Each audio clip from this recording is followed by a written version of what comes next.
guys, what's going on? It's Tuesday, and it's yet another live stream. Here we are again. Yep, talking about Tom Cruise. Every goddamn day, talking about, well, not every goddamn day we talk about Tom Cruise, but we do talk about Tom Cruise like a lot. more than is probably healthy, I kind of feel like. Tom Cruise is a 13 o'clock meme. Maybe not as much as Steven Seagal is, but, you know. And Russell. Yeah. But it's getting there. That's like our what do you call that fucking mountain that has all the faces of the presidents? So there you go, Mount Rushmore. Why couldn't I remember that? It's called Mount Rossmore. It's Mount Rossmore. Yeah, it's gonna. That's what we should do. Yeah. Like we'll put. It'll be your face, and then it'll be Steven Seagal, Tom Cruise, and Russell. And Russell, and then a couple more. I just haven't figured them out yet. Just all the fucking crazy motherfuckers. Anyway, so. I don't remember who it was, but one of our new listeners requested, or he really didn't request it. He kind of recommended. I feel like a couple people recommended this movie, which is why we ended up watching it. So we put it on and watched it, and it was good. Tom Cruise delivered a fucking stunning fucking performance, man. Oscar winning. Tom Cruise saves the world once again. What would we do without Tom Cruise saving the world all the time?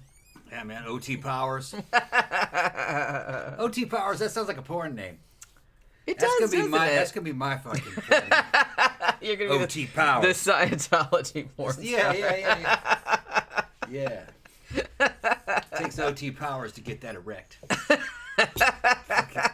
And Viagra. Oh my God! I just pictured a whole fucking franchise. Yeah, step aside, gentlemen. Step aside. Let O.T. Powers through. Tom Cruise is O.T. Powers, Scientology porn star. No, it's me. It's me. Yeah, it's me. I was saying that's gonna be my name, my porn name, O.T. Powers. Oh my God! Like I said, I just pictured a whole franchise. I just got a whole I got a whole idea. People who don't know anything about Scientology probably have no idea what we're talking about. Yeah, but if they do, it's hysterical. Yeah, Scientologists believed in supernatural abilities that they called OT powers, operating Thetan powers. They're spiritual powers. That's what they're talking about. OT powers. Now, one thing that I have to say because I said while we were watching this movie, I literally did not say anything. I was just quietly watching the movie, which is something for me because usually I'm so used to watching MST and being a smartass that I'll make little cracks throughout the movie, even if I like it. But I was quietly watching the movie and quite enjoying it. And Tom just turns to me randomly and says, "See, this is a good movie. Why are you hating on Tom Cruise?" Or something like that. You said something like that. I don't give a fuck what you say. Yeah, and it's I don't give a fuck what you say anything. This is a good movie. Tom Cruise can fucking deliver. You're so hostile. Tom Cruise can deliver. I could hear the fucking thought waves. I literally was not thinking that. You were fucking busting on Tom Cruise for being Tom. I literally was not. Let a Tom be a Tom, man. It's the essence of Tomness. Yeah, he's in the gang. He's in the short guy mob. and the Tom mob. And the Tom mob. Short guy's named Tom. Yeah. No, Tom was fucking had Paxton in it. What's his name? Bill Paxton. Yeah. Bill Paxton. He was great in this. I liked him in it. Yeah. He was pretty good. Had fucking who else was in this? Emily Blunt was in it. Yeah, wasn't who else was in this? I thought it was almost all-star. I mean, those were the main kind of. Yeah. Those were the main kind of dudes. And it was about some dudes in the future in the army trying to stop an alien invasion, and the aliens fucking they have different. I guess one of the abilities that they have is that they're using time travel. Yeah, or they're capable of warping time or yeah. And our military doesn't know it. Only Tom Cruise knows it. Well, Emily Blunt knows it first because it happened to her. Yeah, right. They got some of this alien fucking blood in them. Alien juice. Yeah, and every time they die, they'd wake up and it would be the next. It would be the same day. So it was like Groundhog Day, and they could reset the day. Or a video game where you die at a particular point, and then you start over from that point. Right. Yeah. With all the new stuff that you've learned. Kind of an interesting premise for the movie. Because Tom Cruise plays this guy. I think he's a colonel or something, or a captain. but he's in the propaganda department. He's actually just it's like a salesman and an actor. And he can fucking he's like media liaison type of dude. Right, and he's making commercials that fucking get all these dudes recruited. And his commander decides to send him to the front lines. Because he's sick of looking at his punchable face. Yeah, I guess so. I don't know, I just made that up. And he's like, no, I ain't going. And he's a fucking coward. He runs. They arrest his ass anyway, and they put him on the front lines, strip him down, take his rank away. Yeah, to make him bust him back down to private. Yeah, which they can't really do that to an officer, but that's okay. It's a movie. It's a movie. But they did in this one, and what ends up happening is he starts off as a shitty soldier, but every time he dies, because he got infected by that blood in the initial attack, every time he dies, he wakes up and he gets to do that day over again, and he becomes over time this fucking badass commando. But part of it is he knows exactly what's going to happen. So he knows where to turn right or to turn left, depending on what alien kills him. And he's able to do that day over and over again until he becomes a super commando. And find out more about the aliens. And there's like this alien control center that's like an alien that's where it's commanding all the other little aliens. They're kind of like the Zerg or something out of fucking... Yeah, it's kind of like just like a brain that's kind of like and it a has hive mind. Yeah, it's like a hive mind. And it knows... And that's the place where it's supervising the fucking time travel elements. Well, the aliens know that, I guess, Tom Cruise has the ability to reset time. I guess they figure it out because I think that because it happened to Emily Blunt's character first. Yeah. But then you lose it after like a certain ability. Like if you lose a lot of blood and don't die, then it'll like seep out of your blood. So she lost the ability like after a time, but she actually like used that ability to have like this big battle, and it kind of like turned the tide, like because it's not even like stopping an alien invasion. The aliens have already invaded and they're like kicking our asses pretty much. So her kind of thing, like they've pretty much devastated like most of Europe, and we're trying to just like push them back. So the fact that they kind of know what we're up to, but she said that they didn't realize, it took them like a little while to realize like that she could do the same thing that they could do because of the blood. And so I guess it took them a little while to like hone in on her. So I think the same thing happened like with Tom Cruise. Yeah, because the aliens start focusing on him to stop him, and time gets reset every day. So they only have a couple chances a day, you know. But they do remember what happened in the other timelines, that's odd. Time resets, but you remember what happened. Yeah, well, Tom Cruise remembers. Nobody else does. Nobody else does. Which, like I said, is kind of like... I was thinking about it, like, when I was watching it, because I'm like, man, that must be a giant pain in the ass that, like, every single day Tom Cruise has to, like, get up and he has to, like, have the same discussions, like, and, like, explain who he is and explain what's going on and shit like that, and just has to get everybody up to speed, like, quicker and quicker, so they can, like, get farther and farther, like, toward their goal of, like, defeating the aliens, you know what I mean? I think they called it the Omega. Isn't that what they were calling it? It's the Omega complex. It's just an alien thing they got to destroy. It's I don't even... they show it a little bit. It's just a swirling ball. It's almost like a MacGuffin, really. But they eventually get to it, and they destroy it. And he saves the fucking world like Tom Cruise is supposed to. Tom Cruise is supposed to save the planet using his OT powers fucking... Come on, Tom Cruise. Every fucking movie. Save the world. Yeah. I still want to see Top Gun Maverick. Everybody says it's great. Soon they'll have that on Amazon Prime. I'll rent it. But it's an enjoyable movie. I'd have to say certain parts. It's well made. My only gripe about this movie is that the physical designs of the aliens is pretty generic. They're just balls of tentacles that swirl around and kill shit, which I've seen that several times. It reminds me of some other aliens from another movie. It was just a damn black ball with eyes and fucking metal tentacles coming out of the back of it. It's killing. I forgot what movie that was from. I know, I kind of feel like I've seen that design, or a similar design before. Right. Maybe this might be out of left field, but if any of you guys remember, there was a horror movie that came out probably like several years ago called Splinter.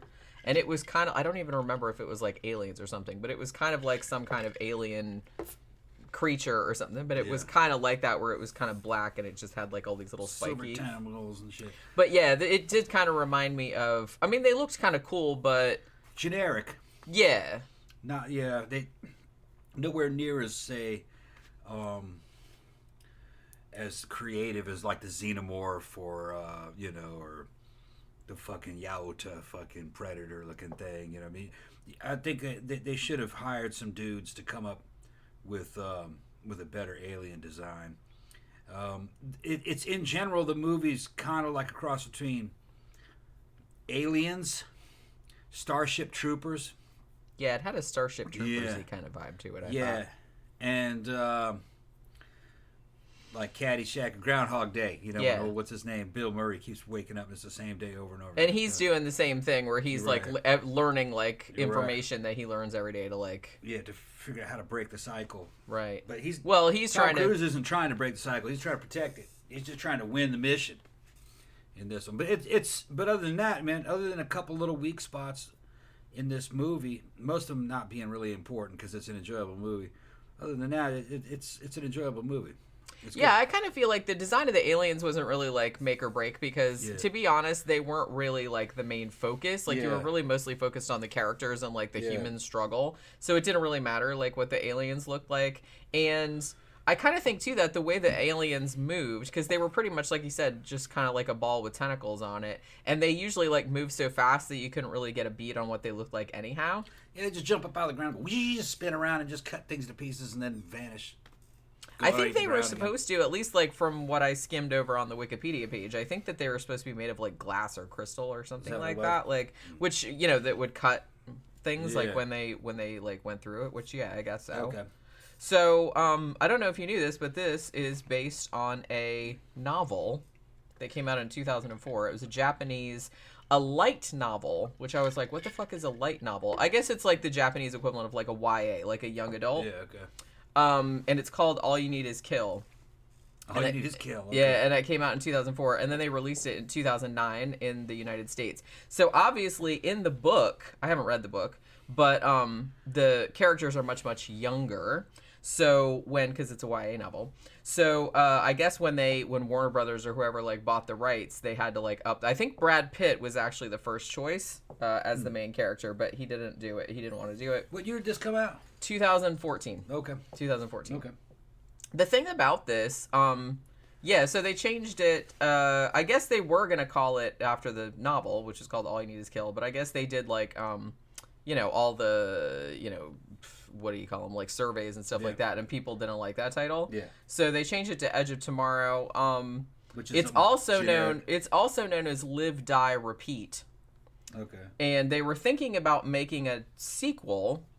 I don't know if it's going to happen now. I think they were talking about it as recently as 2018, 2019. But I think earlier this year they decided they were going to do like a TV series spinoff, like maybe a prequel. Right. Like how the alien... Because I kind of feel like that would probably be the best way to go with this one. If you were going to do another movie in this universe, I kind of feel like it'd probably be better do a prequel and like figure out how the aliens first got there and like maybe the origin and stuff like that. You know what I mean? Mm-hmm. Because I don't think they should do the same thing over again. I really liked this concept, like even though it's essentially like the same concept, like you said, as Groundhog Day. You know what I mean? Where it's one person living the same day over and over again, and using that to learn how to get better and like learn how to defeat like the big bad. You know what I mean? So I like that concept, but I don't know how you would incorporate that like working again. Like you could still do like time travel or time warping, like if you did a sequel, prequel, whatever, but I kind of feel like you'd have to go in like a slightly different direction with it, maybe. I don't know. I liked it. It was as good as Oblivion. They're two very different movies. I think I like Oblivion a little bit better, a little bit more my style. Although if I was in my 20s, I'd probably like this one because this one's an action movie. Oh, very much so. Very much so. It's just action. Oblivion was a little more. It had action in it, but it was a little more kind of like psychological. Had a bunch of weird twists and stuff in it. Like you find out that the Tom Cruise you're rooting for is a fucking clone. There's lots of those. Yeah, that was pretty. We got lots of those. Yeah, they got a lot of those. We got extra Tom Cruises just laying around in the attic and shit like that. Yeah, and he killed another one of himself. He had to kill another clone of himself at one point in the movie. This is, and he was trying to save the planet that way because the planet had been taken over by aliens, and they replaced or it got taken over by aliens, and they made a bunch of clones of Tom Cruise. Which, of course, if you're gonna make a clones of humans, it's gonna be Tom Cruise. Okay. I mean, he's got to be near the top of the list. Top of fucking line. Where's the best human? Okay, Tom. Okay, yeah, we're gonna make fucking clones of Tom. And then they made him they made all those clones like slaves to the aliens to run this fucking system that they had. And they had him out there fighting, invading aliens, but it turns out he was fighting humans. He didn't know. But that was a pretty Spoiler cool alert. flick. Yeah, pretty cool flick. He didn't realize he was working for the aliens. They had him in the Matrix. But no, this was a decent movie. I don't know if this is one that I would personally rewatch. I think I've seen all I need to see of this one. I'd rewatch Oblivion. I might rewatch this one. Yeah. I mean, the thing that I liked about this one was that I liked that they made Tom Cruise unlikable at the beginning. Yeah. Like, he's cowardly and kind of schmaltzy. He's arrogant. Kind of arrogant. Yeah. He's like, oh, not me. I ain't doing that shit. Yeah, he's like, yeah, well, like, he's like that. Like, he's good at that because, like I said, that's probably what he's really like in real life. But it's like, I like that he was willing to be like that at the beginning, and so he got his ass kicked like a bunch of times. And also, like, I also kind of enjoyed, I know this is gonna sound fucked up, but I actually kind of enjoyed when he was training with Emily Blunt's character, that she just like kept shooting him in the head over and over. Every time he fucked up. Well, because like I said, he was getting his legs busted up and he couldn't complete the mission with busted up legs. So. Right. So it's like, okay, starting over. You know what now, I mean? to save what Jenny said, okay, because I'm gonna have to fucking stand up for Tom Cruise for the millionth time. If you, she said that he probably was like the original character at the very beginning. No, people that know him said he's more like the heroes that he plays. That's what he's really like. Well, I don't know. I'm just speculating. Yeah. Scientology. Because he's just so good at being smarmy. Said that. Well, he's a dick. Some people have one of the ex-Scientologists that knows him real well describes him as diabolical. That he's diabolical. Yeah. That he's mean. But he's that I can believe. Yeah, but he's not cowardly. He's very competent. He's basically like a military guy, because Scientology is run as a fucking paramilitary kind of organization, but it's not a real one. They think they're Jedi, all right. But he's probably a dick, because he's superiority complexes and. That's what I mean. That's what I mean. It's just like, even though he's like a coward at the beginning, he does have a superiority complex and he's arrogant because he's like, oh, well, like he kind of feels like combat is almost like beneath him. That's kind of the way that he's kind of like coming. It's in the movie. I mean, the character. Yeah. But evidently he's not like that in real life. And Tom Cruise is good with guns. He's very good with guns. He can shoot. Well, and he did like all his own stunts in this one too. Emily Blunt did as well. Like she trained a lot, like to do this as well. And I don't fucking I don't doubt one bit that fucking Tom Cruise would get into a gunfight if he, you know what I mean, to save Scientology or to say, yeah, he'd do it. Fucking right. Yeah, he'd do it. Just like any other soldier would. So I don't really put it. I don't think he's a coward. No, I didn't say that. Yeah, I just said that what I was saying was that he plays roles really well where he's like an arrogant douche. Yeah. And I said that's probably and most because of us, that's closer to what he's like in real life. He's been described as a tool. He's kind of a tool. See, that's like I said. That totally tracks with my perception. He's a fucking tool. But gotta say, he's competent. Yeah. He can fly aircraft, he can shoot guns. Yeah, like I said, those two things are not mutually exclusive. So it's like, I hope you don't think that I'm implying just because I said that he was a tool or something like that he can't do all the shit. I know he can do all the shit, but that doesn't mean that he's not an asshole. Like, he comes across like an arrogant asshole. Probably an asshole. Yeah, that's all I'm saying. I'd have to reserve judgment till I met him. But you see, we're in the short guy mafia. So I'd start fucking with him. And he'd start fucking with me, we'd fuck with each other, and then we'd work it out. Bro. you know. Are you gonna introduce yourself by your new porn name, OT Powers? I just fucking pop my dick out. Just pop my dick out. So come on, we're gonna have a dick off. Dick off. We're gonna have a dick off, so yeah, we're gonna have a dick off. Get the measuring tape. You know? We're gonna make rules and everything. No stretching. Yeah, no stretching. Make rules and everything. He'd probably laugh at that shit. Maybe. Or maybe he would say shoot you in the face. He'd say that was fucking out of ethics. Yeah, so that's out of ethics. Yeah, I kind of feel like he doesn't really have that much of a sense of humor. Probably not as much about that kind of stuff. He go. You're out of ethics, man. You're an SP. Yeah. Fucking, you know. Fucking, that's homosexual activity. He say some shit like that. Yeah, that's what I mean. He seems like he'd be a little bit of a goody. He'd try to write me up. He'd try to write me up some kind of fucking report and shit, send that off to the fucking OSA. He sent it to the Office of Special Affairs. Fucking, yeah, that's their version of like the fucking. That's what he would do. FBI and shit. He's a homo. You know, fucking, Tom's a homo. Yeah, that's what he'd say. Thank you, Ian England, for the super chat. Oh, what's he saying? How y'all are having a blast? I guess he means hope y'all are having a blast this Christmas. Yeah, we're having a pretty good time. We're having a pretty good time. Hugo also says there's a horror movie, Happy Death Day, with the same time travel concept. Yeah, I think I said that when I was watching it. Actually, I really, really like the Happy Death Day movies. It's kind of like the same thing. It's like Groundhog Day, except like it's a slasher. And that's like charming. But I kind of feel like Edge of Tomorrow, from what I heard about the original novel, that not only were the characters much younger, but it was also like much darker. So when they made it into a movie, they kind of like, I know a lot of people die and stuff like that, but they did kind of like lighten it up with a lot of humor and stuff. And I think maybe I think that was probably to the benefit of the movie. I mean, it's not like super deep or anything like that, but it's like a pretty enjoyable, just like action sci-fi movie that I kind of feel like. And it seems like it's crazy because it made a lot of money. I don't think it made like $350 million or some like ridiculous amount. I don't think it made quite as much as they were expecting. And it actually did a little bit better overseas, I think, than it did here. But the thing about it is that I don't think I read a bad review of it. Like, all the critics at the time like thought it was fucking great.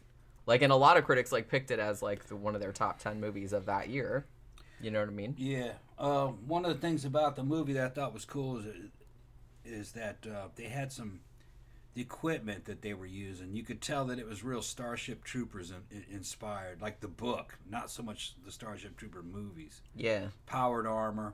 They had basically kind of like drop ship type stuff, which in the Starship Trooper books, they were shooting them out of a damn cannon and re-entering into the atmosphere and into capsules and shit. Yeah. Shooting them out of fucking some cannons. evil shit. Yeah.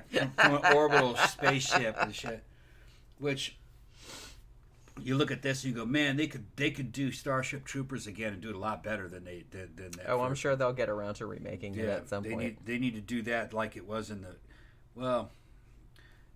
the book didn't have much about Clondathu. That was over pretty quickly, but they could just make it about Clondathu. But that would be pretty good. It's just kind of cool to see what they can do with CG. Some of it was kind of hard to watch. Some of it's happening so fast you're not really able to tell what had happened. Also, kind of like some of the stuff that they do in CG movies is they pack the entire screen with action, which is unrealistic. You don't have that many things happening in frame in real life. I remember when I joined the service, I was looking at all the damn propaganda, fucking recruitment videos, and they got the dude fucking jumping out of the plane with the rifle and the parachute, and another dude coming out of a helicopter and next to a tank with fucking jets and rockets and shit. And there's a clown on a kangaroo that can fly. It's all happening. It's all happening in one spot. Man, in real life, you never see any of that shit together at the same time. Everything's spread out. Yeah, but they're trying to make it look like exciting. Exciting, yeah. Right. Look at all this shit. It's just advertising, man. That's what they've done ever since the birth of advertising. Yeah. They're trying to make shit like seem way cooler than it actually is. Right. Because reality is kind of boring most of the time. You know, not gonna lie. Well, these CG-based fucking war movies do that a lot. It's kind of unbelievable. They pack too much shit in this. And then you look at a fucking real a live action war movie that's very effective, like fucking Apocalypse Now, you know what I mean? That's really, it looks more like that. That's what it looks like in real life, where you just see fucking smoke trails and tracers coming out of the damn wood line into a boat. You might only just see that, or some dude drops a head in your lap, and that's it, And that's enough, just the way it's shot. I wish they'd kind of get back to that realism, not so much. I don't know, not so much fucking. Yeah, but this is like a sci-fi time loop movie, and it's kind of based on a novel that the author of the novel said that his whole idea was from playing video games and like dying and starting over. Yeah. So it's kind of like he used that concept, like for they're all kind of they all have a tone of video game tone to me now, though. Right. All those real heavily CGI action movies, they're like the DC movies, or not DC, the Marvel movies, all kind of seem like a video game to me. They just don't come across as film. Well, I mean, there's gonna be that because they're kind of like trying to appeal to the same audience as like gamers and stuff like that, or the ones that watch generally are the ones that watch these kind of movies. You know what I mean? Yeah. So I didn't mind that. I mean, even though I'm not hugely into video games or anything like that, and I'm not really hugely into big spectacle movies like this, but actually for that genre, this was actually like a really good one. And I got like really into, because I think too that even though I'm not the world's biggest fan of Tom Cruise, he was actually really good in this. Like I said, I like that he was allowed himself to be kind of a cowardly douche at the beginning. Yeah. And so you actually saw him getting his ass kicked and failing like over and over and over and over again. And it took him like a really, really long time to get to a point where he, was good at what he was doing, and he like actually learned to be a good person and shit like that, like over the course of the movie. So I thought that was really cool that you got to see like the learning curve. I also thought it was good that, because a lot of times with movies that have this kind of thing, like a repeating time loop, you have the factor where, it's going to get repetitive because you're seeing the same thing like happening over and over again, just like with slight variations. But I think this movie did a good job of getting the point across without making it too like, oh, here's this again. You know what I mean? Like, I think it did a good job of that. And then like once it got to, the halfway point or a little bit farther, then it started getting to a point where, they were getting into new territory. Like, it wasn't like the same shit over and over because they kept getting farther and farther each time. And then sometimes they didn't even show like some of the variations. Like, you just knew it because of exposition. Like Tom Cruise would be like, yeah, we've been here this many times before and shit like that. So I thought it was handled really well. Could have probably done without the romance angle. I didn't mind it, but it was all right. It wasn't like overdone or anything like that. It was like pretty subtle. It was just one of those things that's like, oh, do we really have to like put a romance in every single? He did in the end save the girl, and the girl didn't know it. He'd had to explain it to her. Yeah. Nobody would have known that he saved the world because fucking time got reset. Yeah, I mean, pretty much. Yeah. So not only did he go through all of that, and then he, like, all of that trouble, like, over and over the same day, and then he saves the world after this really difficult fucking and getting killed over and over. Yeah. But nobody is gonna know. Nobody knew. Yeah. That he did that. Yeah. But he was okay with it. That was part of heroism. Right. That's what I mean. That's what I mean, like, how he learned to be a good person, because it's like he didn't care that nobody knew that he had saved the world. It didn't matter that nobody knew he did it. Yeah. But, yeah, I thought that was cool. But, yeah, so this was actually, like, the guy that directed this, Doug Liman, or Liman, I don't remember how to pronounce his last name. He also did the original Bourne Identity, among other things. And he did Mr. and Mrs. Smith. I remember liking that first one. Yeah, he did Swingers, which actually I haven't seen in a long time, but I remember really liking that. And he also made Jumper from 2008. Like I said, they have been thinking about doing a sequel or prequel to this, but I don't know if it's going to be like a movie or... And I was going to say, too, would it have Tom Cruise in it? Probably not. He seemed like he was attached like a couple of years ago, and he seemed open to it. I don't know if they're going to do that or not, but like I said, they might go a series route, and I don't know if Tom Cruise would be in a series. Maybe he would nowadays. I feel like he's a movie guy. But I was gonna say too, like the mech suits that they wore, they actually built those, and they said they weighed like 85 pounds, so they actually did have to wear them. Okay. And they said that so everybody that was wearing them, they said it took so long to like get them off of the actors that when they were doing a break or they were like resting in between shoots, they had to kind of like hang them like up on some hooks or something like that, like to take the pressure off because it was like so fucking heavy. Yeah. I just thought that was really funny because I just thought of like little Tom Cruise and Emily Blunt like hanging their fucking suits. They're fucking 85-pound suits. That's like pretty fucking awesome. And to answer anybody's question, no, those suits will never exist. Even if they could do it, they wouldn't use them. Not in combat. Because if you're going to put that much money in something like that, it's not going to be a suit. It's going to be a robot, and it's probably just going to have tracks. In other words, it's going to be a little tank. You just you don't need a person. You might as well like bypass that. Bypass that whole person thing. The whole person thing. Yeah, you won't need it. What would be more realistic is something like a suit like the stormtroopers from Star Wars, but it would be ballistic resistant. Something like that. They would do that with optics and communications and computer stuff inside the helmet so everybody can talk to one another. You might have a little bit of filtration, so CS gas and things like tear gas and smoke, you wouldn't have to worry about that. And it would be real bullet resistant. But it'd be real light, and it would probably be climate controlled, something that where you could wear it in a tropical environment and it'd be cool. It would have to be something like that. That'd be nice. I could do with that in the summer in Florida. That's probably 40 years. That's probably 40 or 50 years away, and it would be expensive. It'd still be expensive. And the whole idea of infantry is that they're cheap, cheap and expendable, and they can get into little nooks and crannies. And if you don't need them to go into nooks and crannies, you blow it up with an artillery piece. It's real basic. Technology doesn't really work real well in combat. If you're a technophile, you're going to lose. You want quantity. Quantity has a quality all its own. You blow shit up, your shit get blown up, and it's instantly replaced with other cheap shit that also blows other things up. A bunch of dudes get killed and nobody cares. They just replace them with more dudes. If you have more dudes you have, the better.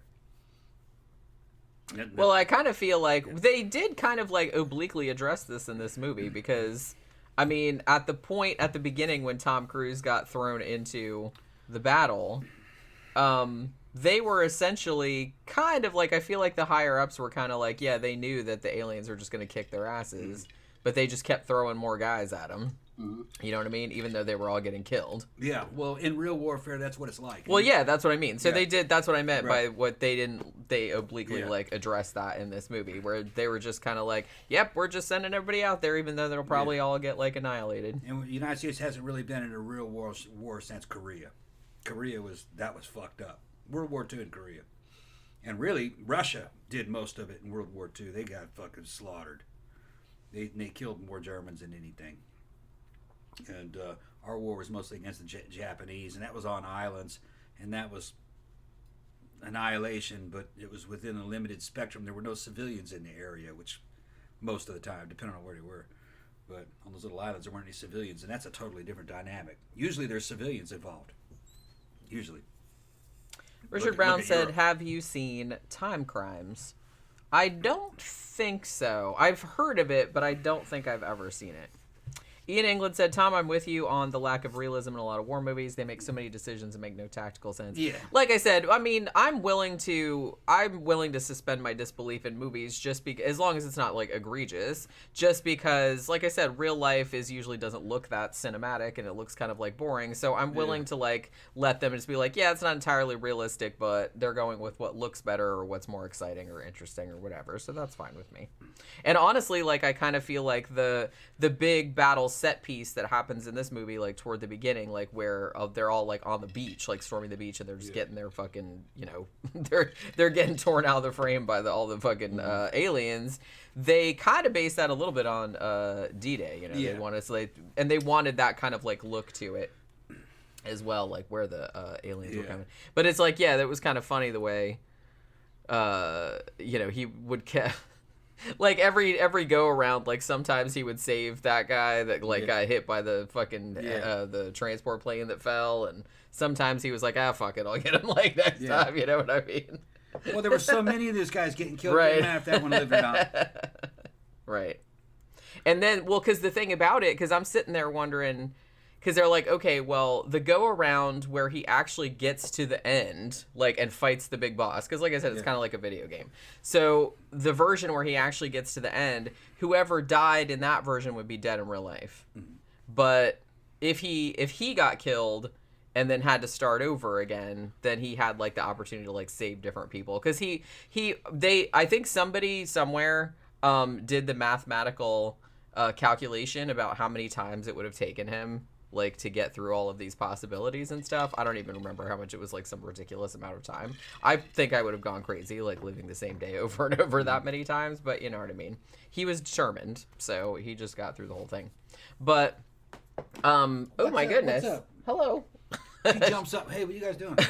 She popped her little head up. Could you see her little head at this? I don't know. I didn't see. I didn't see it either because I was like looking at her. She was making all that noise. Yeah, you can see her head. I just was on the delay here.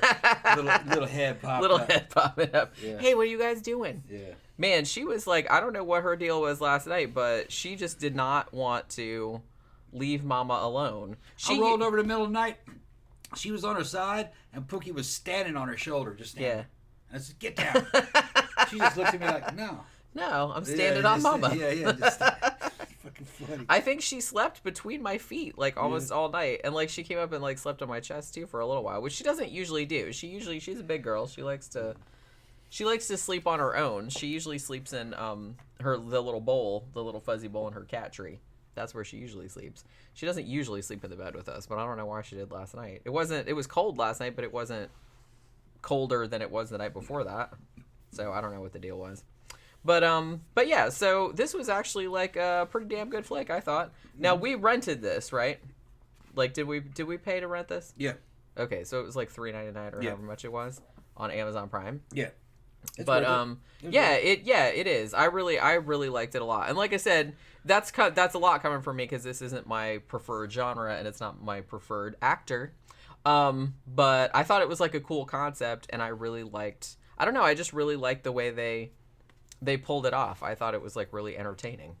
I thought it was up to Tom Cruise standards. You know what I mean? He's in good movies. It's you know, it's a good Tom Cruise movie. He won't be in a shitty movie. Yeah, now that you mention it, I don't think I've ever seen him in a shitty movie. No. So you got to give him that. I mean, the dude's in his 50s, right? Yeah, he doesn't need the money.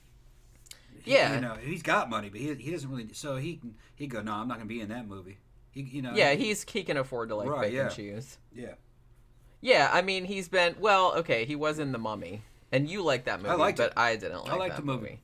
But it wasn't like a shitty movie in the sense that, Manos: The Hands of Fate was a shitty movie. It was a good movie. I think the timing was bad on that movie, and it didn't quite come out the right time, I didn't love the concept behind it. I think they should have gone a different direction. But there was a lot of stuff I liked about that movie.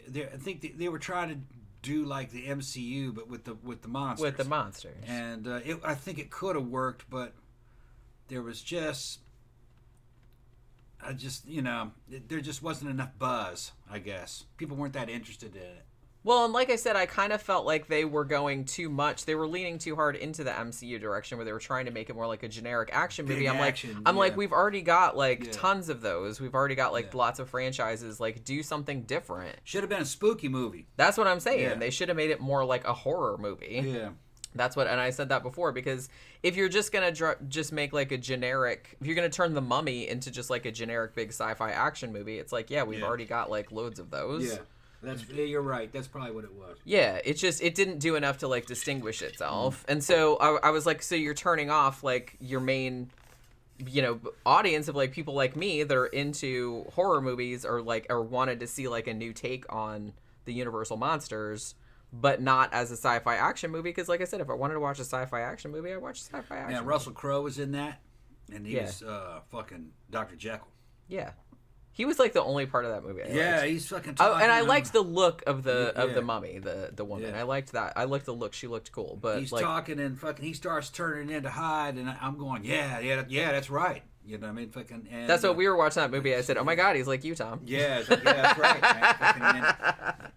And I go, what you on? You know. D'Annabelle? What's making you that reminded me of that's you trend, as almost as much as Jack Nicholson like doing the thing in The Shining where he's like rah, like down the hall and shit like that, like going toward the gold room. I was like, that's kind of like you. Yeah. But no, I fucking, and I was waiting for Crow to like throw a phone. I would have said, okay, look. How funny would that have been if they'd like made him throw a phone? And when you start fucking turning in, maybe they asked him and he said, no, absolutely not. I'm not doing that. You're gonna fucking throw that phone at. Okay. I pick it up and fucking chuck it. Just chuck it. Yeah. Fuck, I want to see fucking. Maybe they did. Maybe they asked him, and he's like, "No, I'm not doing it." I refuse to throw a phone. You know, throw the fucking phone. Throw the fucking phone, Russell. Yeah. And then they just like try to make it mad. So that he'll just throw it. Throw a fucking phone. Did you get that on film? Awesome. If ever comes into town, I'm gonna fucking go see him. I'm gonna fucking have a big old fucking phone. You're gonna get this shit on camera and run up and just hand him a phone. So throw it, Russ. Throw it, Russell. Throw it. Go long. Yeah. See what he does. He probably hits you in the face with it. Pap. Yeah. And then you'll be sorry. Tell him he needs to go on a diet. You need to go on a diet. Yeah, that'll really go over then he throws the fucking phone. Win-win. Yeah. Richard Brown said The Wolfman with Anthony Hopkins was good. I've been wanting to review that actually because we did Mary Shelley's Frankenstein, the Kenneth Branagh one, which actually I quite like. Other than we reviewed that a little while ago, but I kind of feel like we hadn't done The Wolfman, but I remember that being good because I saw it in the theater like back when it came out. Ian England said, yeah, everyone wants to be Disney Marvel now. I'm so fucking over that crap. Yeah, it's like, you know, those movies are fine, but it's like not every movie has to be like that movie. Like, I don't even think they're fine anymore. Let's have some different types of movies. I don't even think Marvel movies are any good anymore. I think it's played out. I mean, I know it's hard because they're always trying to like, because, you know, the Marvel movies consistently like make all the money. Yeah. So they're just kind of like, oh, well, we want to do more stuff like that because we also want to make all the money. But... you know, there comes a point, there comes a point where it's just like diminishing returns, and everybody's like, look, if I wanted to see a Marvel movie, I'm just going to watch a Marvel movie. I want to see like something different. This is a different franchise. That shit's been going on for a long time. It's getting kind of stale. Same thing with fucking Harry Potter. That shit's been going on for too long, man. I mean, they love it, but I wouldn't see it. Yeah, well, it's not, like I said, it's never been. I'm not hugely into like these big kind of like tentpole sort of movies. Yeah. Yeah, Ben said The Wolfman was great. We should probably do that because... when did that come out? God, it was a while back. Okay. I kind of feel like it was mid-2000s. Okay, so it's more recent? Or 2009, something like that. All right. That was the one with Benicio del Toro, right? I mean, I think it was. But, because I'm pretty sure I saw it in the theater. But yeah, maybe we should, like, do that one, like, on the matinee next week. Because I've been wanting to rewatch that one anyway. I don't know what streaming service it's on. Hugo said, check out the new Universal Werewolf by Night with Gail Garcia. I think they're trying again to start that monster franchise. Like I said, I'm not averse. I really like the idea of like a dark universe or like the extended Universal monster. So I think it's cool, but I think that they should make it scary. They should make them horror movies. Yeah. Don't make them like action. I don't even do like that shit like Van Helsing or Underworld. Or don't do that kind of shit either. Make them like pretty much straight up horror movies. You know? I think it would be a lot better. Like make them scary. Because we don't really have anything like that. They evidently, I saw the trailer to that Morbius thing, and I thought Morbius was going to be good, and then they came back and they just said it was terrible. Yeah, we didn't even wonder if it really was terrible. I mean, it might not have been terrible. The trailer Maybe looked good. Yeah. But for some reason, they just said it was terrible. Yeah, I mean, there could be a lot of reasons for that. I don't know. It looked like a good vampire type movie. Usually just like to see a movie myself, because sometimes I like stuff that other people don't like, and... They need to bring back Blade. Yeah, but that was also kind of like an action movie. Yeah. I would just like to see like a big franchise like utilizing the Universal monsters that wasn't necessarily an action movie. It could have action in it, I'm not saying that, but I don't want it to be like all the other action movies, like with all this CGI and all this other kind of crap. I think it would be better because we've had that. We have that already. I'd bring back Blade. You get the good guy to play Blade, and you make that shit based as fuck. No bullshit in it. Just real violent, scary. Yeah, it's scary. Yeah, scary. That's what I think they should make it real scary. Violent. Fucking with a good fucking updated gothic motif to it, it'd be real cool. Yeah, it'd be badass if like they could do it right. Yeah. Kind of like with the kind of the same kind of visual style with that newer Batman that they did, which I think was just called the Batman or something. Yeah. We saw it. It wasn't bad. Yeah. It wasn't super compelling, but I liked the look. Yeah. You know, where they kind of brought back like a 70s kind of look to it. The car or the Batmobile looked like something out of the 70s, and they had little what's her name, Lenny Kravitz's daughter was Catwoman. It was okay. I thought the look was good. The story was kind of middling, but you know. Ben I says would do that with Blade. Ben says in the 90s, Marvel had a whole horror phase with the Midnight Suns, dozens of horror-related titles. It was okay while it lasted. See, well, there you go. They could even do their own fucking horror offshoot. I don't know. Yeah. Camp Guy said Morbius was one unbelievable CGI fight scene after another. Worst CGI I've ever seen. Yeah, see, it was I kind of feel like it's just stuff like that is just too reliant on CGI. I kind of feel like they need to go back toward like more atmosphere based and like more horror based. Don't make everything. I don't want to see like a whole bunch of fight sequences with a bunch of like weightless things like flying around on the screen. I don't need that. I don't need more of that. A couple of days ago I watched that third Riddick movie. I think it was just called Riddick, and Vin Diesel produced that one. And the Blu-ray that Jen got me had the extended cut, or like the director's cut, and it's good. I liked it. It's longer by about a half hour than the because we saw it in the theater also. I liked it. He's fighting the damn scorpions in the fucking water and shit. What's that? Yeah, I looked at her and she goes, Brr. What you talking about, Pokey? Yeah, but we saw another Vin Diesel one in the theater. Wasn't it a theater? Or no, it was just one that they. Is that the one that they just put directly to the fucking? I think they put that one directly to streaming, right? Where he was kind of wasn't he glowing red hot? He was some kind of superhero, and he'd glow red hot. He'd had some kind of fucking biotech in him and brought him back from the dead. Remember that? Vin Diesel. Vaguely. I think he'd get shot. He'd get hotter or something. I don't remember. Oh, I kind of remember that. Yeah, I'd have to see it again. I forgot. I remember it being okay, but I guess it didn't really make much of an impression because I totally forgot that I saw it. I thought it was okay. I liked it at the time, but then I immediately forgot it, just like all the rest of those damn Marvel movies. Yeah, a lot of times that's what you enjoy them while you're watching them. You're like, oh, that's pretty cool, but then like a day later, I'm just like, what the fuck happened to that? Right. Yeah. That's okay, but it just depends on like what you want out of your movies, I guess. All right, so are you ready to wrap it up? Yeah. Okay. So I'm gonna lift a little bit. Okay, well, you can just do whatever the hell you want to. So tomorrow's Wednesday, so tomorrow is the main show, and tomorrow night the show is about Timothy McVeigh. Okay, yeah. And the Oklahoma City bombing. All right, I'm ready for it. So we're going to talk about that tomorrow evening. So thanks, everybody, for dropping by. Thanks for Super Chats, and we'll see you guys again tomorrow evening. Good night.